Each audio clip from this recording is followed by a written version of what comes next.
All right, so I found this chart in my studies and I thought it was fascinating. So I created it with a few more details and a few different levels so that you could see this is what your healthy central nervous system looks like. So in between these two pillars here.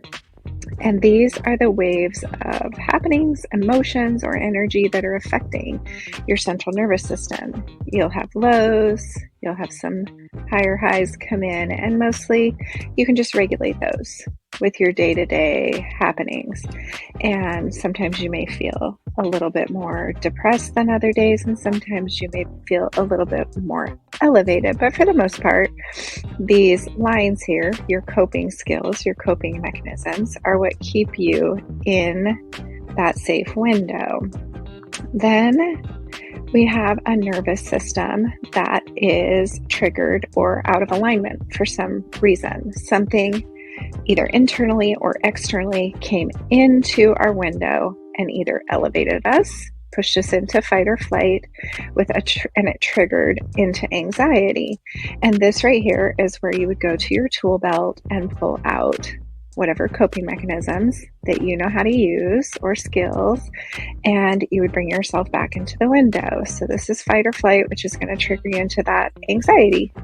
And then we have down here triggered into depression, which is linked with our freeze response.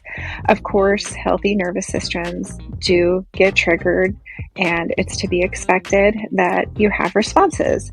So next, we're going to look at what a traumatized nervous system looks like. So remember, this line was from the healthy.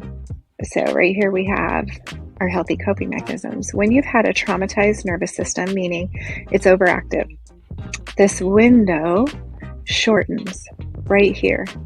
And when this window shortens, we're almost always in some state of either fight or flight or freeze. So we often have either depression or anxiety or both. And so when this window is shorter, the experiences, the opportunities to regulate it become one right after another. So it's just triggering, boom, boom, boom, boom, boom. And you may be staying up here, you may be bouncing between them. And so it's just a constant state of re-traumatization, which is shrinking the window. So in my experience, if you can just bring some awareness to the fact that this is happening and start to recognize it, this is when your brain creates new pathways to create on a positive karmic loop. So when you're in this state here, you're triggered, you're bouncing between anxiety and depression. Your system is in full survival mode. It has nothing else with which to work with in this moment, and it's just sticking on that negative karmic loop. When you start to employ some awareness around the fact that this is happening, then you can start really making some changes and expanding this smaller window, hopefully to a healthy state. Now, I feel like we're pretty knowledgeable on what coping skills are and what coping mechanisms look like. But these are some negative ones that a lot of us fall into. I don't really like to focus on those too much outside of just having awareness of what yours are. We for sure all operate in some of these at different times. But as you bring awareness in, you're going to start choosing for yourself to expand that window of responses, and you're going to employ more of these positive coping mechanism skills. So when I talk about this with my clients, I'm asking, what's your tool belt look like? What helps you ground? What helps you stay centered? What brings you joy? What helps you feel centered within yourself? So for someone who is in a constant state of triggered between anxiety and depression, they're going to have to employ more of the tools in their tool belt to help regulate, to widen that window. And that's where you're just going to start to gain what works for you. What works for me may not work for you, and what works one time may not work another time. It's not about judging it, it's about just trying new things. Like myself, I do really well when I slow down.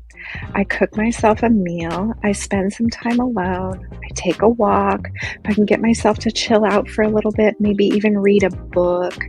For someone else, it may be more active things like they need to go to yoga, they need to do martial arts. I know a ton of men and women too really enjoy cold plunge, which just kind of shifts the whole narrative of your whole body.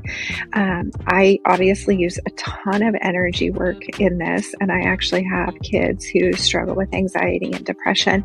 And I became an energy worker to help them, not realizing it would be pivotal for me. So it's really about trading in these or just bringing some awareness to the fact that we are using these.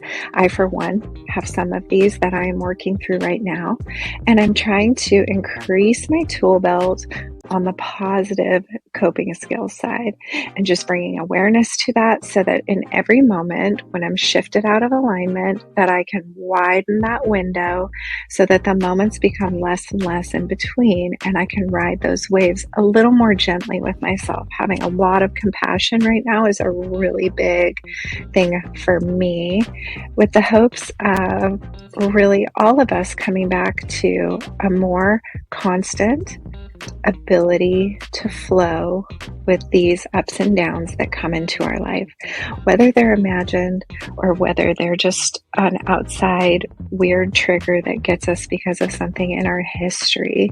It's an ability to bring more awareness in to show up for yourself in a better way.